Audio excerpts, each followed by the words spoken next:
Guys welcome back to another mini vlog. ఇదైతే outfit from scratch అనొచ్చు. నేనైతే శారీ తీసుకొని లంగా ఓని అయితే కుట్టించాను. వాణి అయితే నేను సపరేట్గా తీసుకున్నాను. ఇదిగోండి, ఇదైతే క్రీమ్ కలర్ లంగా అనమాట. బార్డర్ ఏమో రెడ్ కలర్ వచ్చింది, చాలా బాగుంది. పెద్ద బార్డర్ అనమాట, పెద్ద అంచు. అండ్ ఇదైతే సాఫ్ట్ సిల్క్లా ఉంది, చాలా మెత్తగా ఉంది క్లాత్ అయితే. అండ్ అయితే నడుము దగ్గర అయితే పట్టు అంచు అయితే పెట్టారు. టైలర్కి నేను ఇలా కుట్టించమని చెప్పాను మా చెల్లికి.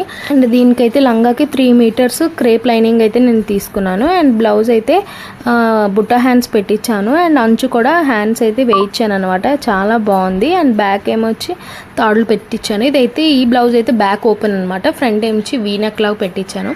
అండ్ దీనికి వాణి ఖచ్చితంగా ఉండాలి. సారీ నుంచి అయితే వాణి రాదు కాబట్టి మనం SVL షాప్కి అయితే వెళ్ళాను. 550 రూపీస్ అయితే పడ్డది ఈ వాణి అనేది. రెడ్ కలర్ తీసుకున్నాను, బార్డర్ కూడా చాలా బాగుంది. అండ్ జార్జెట్ మెటీరియల్ అనమాట. ఈ కాస్ట్ అయితే మొత్తం 3500 అయింది. వీడియో నచ్చితే